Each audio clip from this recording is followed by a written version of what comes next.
Riddle me this, Batman. Why would anyone start a bordello in the heart of San Francisco only to give away the sex for free along with a side dish of LSD? Sounds like a trick question, doesn't it? But it's not. This upscale address, located at 225 Chestnut Street on the northern flank of Telegraph Hill, was the last place you'd have thought to find a hotbed of intrigue during the Cold War. But for close to a decade, it was the hub of tertiary testing for the CIA's MKUltra mind control program. Ever since the waning days of World War II, the Office of Strategic Services, forerunner of the CIA, was obsessed with using powerful drugs to bend the minds of men. Late in 1943, a series of field tests were conducted by George White, former FBI agent turned OSS operative, who gave a pack of cigarettes laced with tetrahydrocannabinol to a known member of the New York underworld. His objective wasn't to get the mobster high, it was to get him to spill his guts. Incredibly, the spiked cigs did their job by loosening the mobster's tongue. But that was hardly the end of the experiment. Far from it. One of the top items on its agenda was to continue to ferret out and turn enemy infiltrators. This soon morphed into eliminating the red menace of communism. The paranoid byproduct of the Cold War took flight when Western intelligence analysts noted how Soviet bloc show trials routinely produced prisoners who stood like zombies only to confess to literally any crime offered by the prosecutor. Even worse is when American POWs who were taken prisoner by the Chinese during the Korean War confessed to perpetrating crimes against humanity that they clearly didn't commit. It wasn't long after the war ended when the CIA began quietly recruiting academics and chemists to study the effects of pharmaceuticals to break down the resistance of prisoners. Hollywood later took to calling this form of brainwashing the Manchurian Candidate, but the intelligence community knew the process as MKUltra. Starting in 1953 with a $300,000 budget provided by then CIA Director Allen Dulles, the program was tasked with investigating the use of chemical and biological material for espionage purposes. One of the substances the agency was keen in experimenting with was LSD. Subjects exposed to the hallucinogen initially included incarcerated prisoners, prostitutes, and drug addicts. But they weren't the only guinea pigs.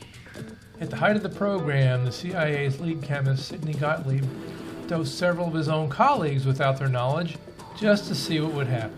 One of them, Dr. Frank Olson, had more than just a bad trip. He experienced a complete mental breakdown. 5 days later, he was killed in a fall from a hotel in Manhattan. It was largely due to this publicized incident that the CIA decided to quietly move their operation from the East Coast to the West.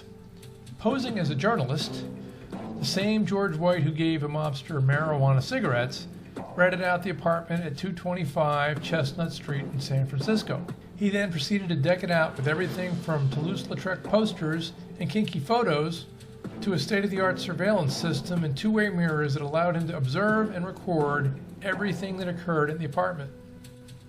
Codenamed Operation Midnight Climax, George actually hired several prostitutes who were instructed to work various North Beach bars to lure unsuspecting Johns up to what White called the pad.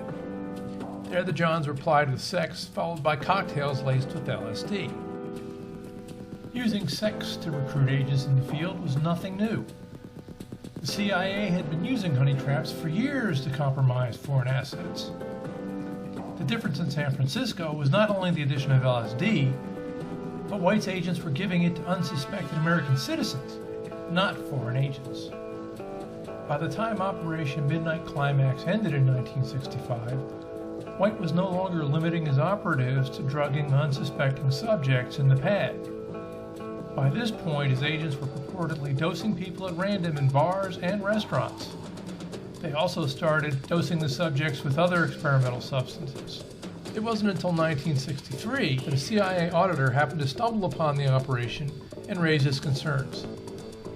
Still, it took another 2 years before the operation was shut down and the pad was closed for good.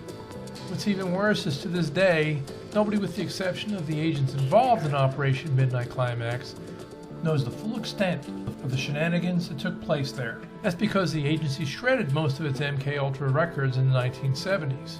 But by then it was too late for many of the unwitting Americans who had been treated like lab rats by the agency and other wide-ranging facets of MKUltra. Far from being apologetic, it was later reported that CIA asset George White stated, "I toiled wholeheartedly in the vineyard because it was fun, fun, fun.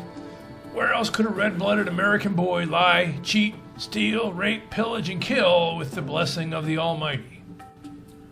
While the majority of those who were harmed by the MKUltra program received little in the way of acknowledgement, let alone compensation, one victim was vindicated. On July 21st, 1975, President Ford formally apologized to the family of Dr. Frank Olson. To date, it was the only time the federal government officially accepted any blame for wrongdoing committed during the MKUltra program.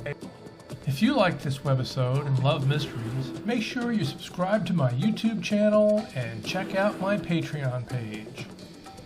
Next week I'll tell you about a little-known incident involving the San Francisco Police Department, 3 off-duty cops, and a bag of fajitas that very nearly brought the SFPD to its knees.